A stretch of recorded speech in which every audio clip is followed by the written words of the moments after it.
অয়ন, তুই। অয়নকে আর কিছু না বলতে দিয়ে শুভ্র অয়নকে মারতে থাকে। রোদ গুটিসুটি মেরে এক কোণে দাঁড়িয়ে থরথর করে কাঁপছে। শুভ্র অয়নের গলা চেপে ধরে, রাগে চোয়াল শক্ত করে বলে, শুভ্র, তোর সাহস আছে বলতে হবে। তুই কার কলিজায় হাত বাড়িয়েছিস? হ্যাঁ। শুভ্র অয়নের নাক বরাবর পাঞ্চ মেরে পুনরায় আবার বলে ওঠে, শুভ্র, আজ তুই আমার ভাই বলে তোকে ছেড়ে দিলাম, কিন্তু এর পরের বার এমন হলে জানে মেরে ফেলব। কথাগুলো বলে অয়নকে ধাক্কা দিয়ে রোদের কাছে এগিয়ে আসে। রোদের শরীর কাঁপছে। শুভ্র রোদকে কোলে তুলে রুম থেকে দ্রুত পায়ে বেরিয়ে যায়। অয়ন রোদকে ছাদের এক পুরানো রুমে গেছিল। শুভ্র ছাদ থেকে নেমে নিচে আসে। বাড়ির সামনে শুভ্রের গাড়ি। রোদের এখনও বিশ্বাস হচ্ছে না যে শুভ্র এসেছে। শুভ্র রোদকে কোলে নিয়ে গাড়িতে বসে। শুভ্র গাড়িতে বসতেই রোদ শুভ্রের গলা জড়িয়ে ধরে ফুপিয়েকে দে উঠে। রোদের মাথা তুলে শুভ্র রোদের দুই চোখের পানি মুছে দুই গালে হাত রাখে।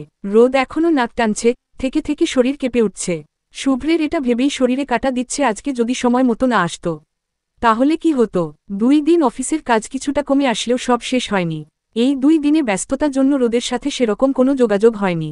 মিটিং শেষ করে অফিসে বসেছিল শুভ্র। কোনো কিছুই যেন তার মন টিকছে না। মনটা শুধু বউ বউ করছে। কাজের মধ্যে থাকলেও শুভ্র প্রতিটা মুহূর্তে রোদকে মিস করছে। অশান্ত মন শান্ত করার জন্য হলেও তার বউ চাই মানে চাই। রাত তখন সকাল 9টা কি সকাল 9:30, তখন অফিস থেকে বের হয় ঢাকা থেকে গ্রামের উদ্দেশ্য শুভ। রাত 1টা বাজে এসে গাড়ি থামে সেই চিরচেনা চৌধুরী বাড়ির সামনে। অজানা এক কারণের জন্য শুভ্র এতদিন এই বাড়িতে আসেনি, কিন্তু আজকে বউয়ের জন্য আসতেই হলো। গাড়ির দরজা খুলে দারোয়ানকে বলে বাড়ির ভিতরে ঢুকে শুভ। ফোন বের করে রোদকে ফোন দেয়। ফোন বাজে কিন্তু ফোন কেউ তুলছে না। শুভ্র ভাবে রোদ হয়তো ঘুমিয়ে গেছে। উপরতলায় সিঁড়ি বেয়ে উঠে আশেপাশে সব রুমগুলোই খুঁজে, কিন্তু রোদকে কোথাও দেখছে না।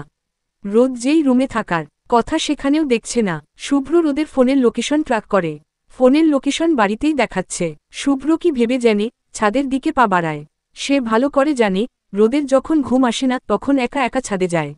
শুভ্র আকার দিয়ে এসে আশেপাশে খুঁজে, কিন্তু কোথাও রোদকে দেখা যাচ্ছে না। শুভ্র পুনরায় রোদের ফোনে কল দেয়।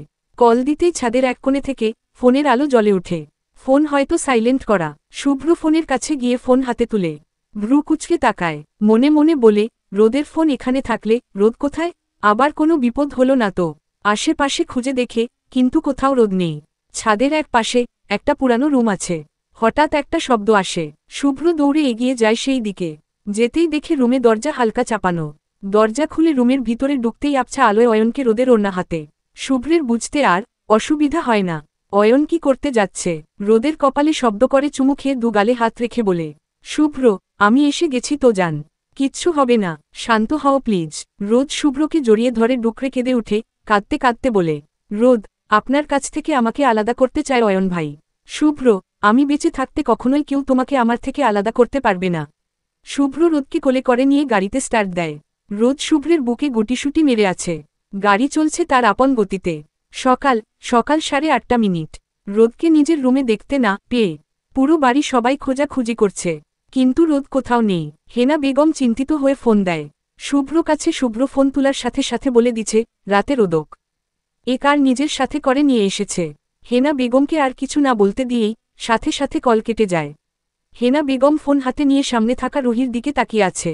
হেনা বেগমকে এইভাবে তাকিয়ে থাকতে দেখে রুহি ব্যস্ত হয়ে বলে, রুহি, দাদি কি হয়েছে বলো। ভাইয়া কি বলছে তোমায়? হেনা বেগম ভাবলিসীন ভাবে বলে ওঠে। হেনা বেগম, যার বউ সে এসে রাতের আধারে নিয়ে গেছে। হেনা বেগমের কথা শুনে পাশ থেকে নিলয় বলে ওঠে, নিলয়, বলেছিলাম তোমাদের রোদকে ব্রো এসেই নিয়ে গেছে। তোমরা তো শুনলেই না আমার কথা। নিলয়ের দিকে ঘুরে তাকায় রুহি। নিলয় দাঁত কেলিয়ে হেসে বলে ওঠে, নিলয়, শিয়াল রাতে মুরগি শিকার করে সাথে করে নিয়ে গেছে। হেনা বেগম তেতে উঠে বলেন, হেনা বেগম, এই গাধা কাকে শিয়াল কাকে মুরগি বানাচ্ছিস তুই? হেনা বেগমের কথা শুনে নিলয় দাঁত বের করে হেসে বলে, নিলয়, আরে সুইটহার্ট কাকে আবার? তোমার নাতি শুভ্র আর নাতনি রোদ। বউকে ছাড়া যে 2 দিন দূরে থেকেছে এইটাই অনেক। হেনা বেগম সোফা থেকে উঠে উপরে চলে যায়। এই হাদারামের সাথে কথা বললে তাকে পাগল বানিয়ে ছাড়বে। এর থেকে এখান থেকে চলে যাওয়া উত্তম। হেনা বেগমের পিছু পিছু রুহিও চলে যায়।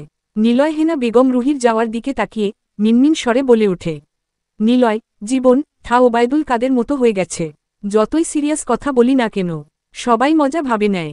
এইদিকে জুই পা টিপে টিপে অয়নের রুমের সামনে এসে দাঁড়ায়। দরজা খুলতে গিয়ে দেখে দরজা ভিতর থেকে বন্ধ। রুহি হাসি মাখা মুখটা ভিসাতে ভরে যায়। কিছুক্ষণ অয়নের দরজার সামনে দাঁড়িয়ে থেকে চলে যায়। অয়নের শুভ্র চলে যাওয়ার ঘণ্টা খানিক পর হুঁশ আসে। কোনো রকম খুঁড়িয়ে খুঁড়িয়ে এসে রুমের দরজা লাগায়। নিজেই নিজের ক্ষতস্থানে ব্যান্ডেজ করে, মেডিসিন নিয়ে শুয়ে পড়ে। ঘড়ির কাঁটা দুপুর 12টার ঘরে আড়মোড়া ভেঙে ঘুম থেকে উঠে রোদ।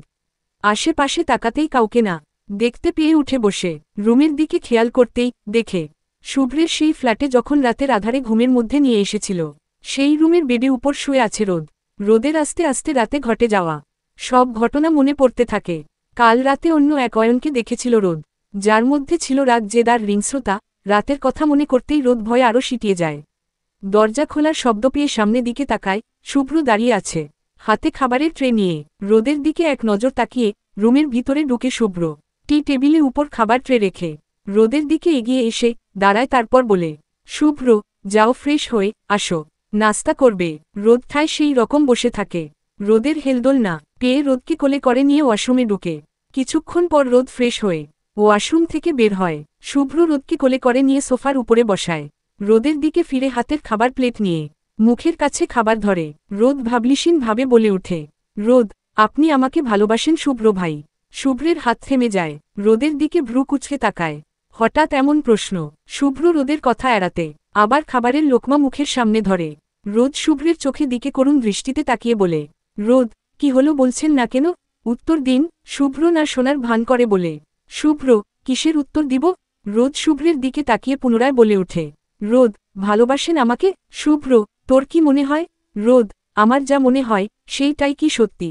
শুভ্র হুম। রোদের বুক কেঁপে ওঠে, তার মানে সে যা ভাবছে সেইটাই সত্যি। রোদ কাঁপা স্বরে বলে ওঠে, রোদ তার মানে আপনি আমাকে ভালোবাসেন না, ঘৃণা করেন? শুভ্র তোর যেটা মনে হয়। রোদ আমার এই সব মনে হচ্ছে। শুভ্র কোনো কিছু বলে না, গ্লাসে থাকা পানি দিয়ে হাত ধুয়ে নেয়। কিছু সময় যেতেই রোদ ফুপিয়ে ওঠে আর চোখে সেই দিকে তাকায় শুভ্র। রোদ ভাঙা গলায় বলে, রোদ ভালোই যখন বাসেন না, তাহলে কেন আপনার জীবনে আমাকে রেখেছেন? আমাকে তো ঘৃণা করেন আপনি, ছেড়ে কেন দিচ্ছেন না? রোদের কথা শুনে শুভ্রের মেজাজ খারাপ হয়ে যায়। দাঁতে দাঁত চেপে রাগ কন্ট্রোল করার চেষ্টা করছে। রোদ নাক টানতে টানতে বলে, রোদ আমি এখানে থাকব না, যেখানে ভালোবাসা নেই সেখানে আমি থাকব না। কথা গুলো বলেই রোদ বসা থেকে উঠে দাঁড়ায়, দরজা দিকে যেতে নেয়। এমন সময় শুভ্র রোদের হেঁচকা টানে নিজের সাথে মিশিয়ে নেয়। রোদ ভয়ে চোখ মুখ খিচে বন্ধ করে ফেলে। কিছু সময় যেতেই পিটপিট করে চোখ খুলে। শুভ্র রোদের কোমর এক হাত দিয়ে শক্ত করে ধরে আছে। রোদ শুভ্রের দিকে তাকিয়ে কাঁপা কাঁপা কণ্ঠে বলে, রোদ কি করছেন আপনি? শুভ্র ভালোবাসা দেখাচ্ছি। রোদ মানে? শুভ্র এক হাত দিয়ে রোদের গায়ে থাকা ওড়না কিছুটা দূরে ছুঁড়ে মারে। রোদ ভয়ে সিটিয়ে যায়, নিজের ছাড়ানোর জন্য ছোটাছুটি করতে থাকে।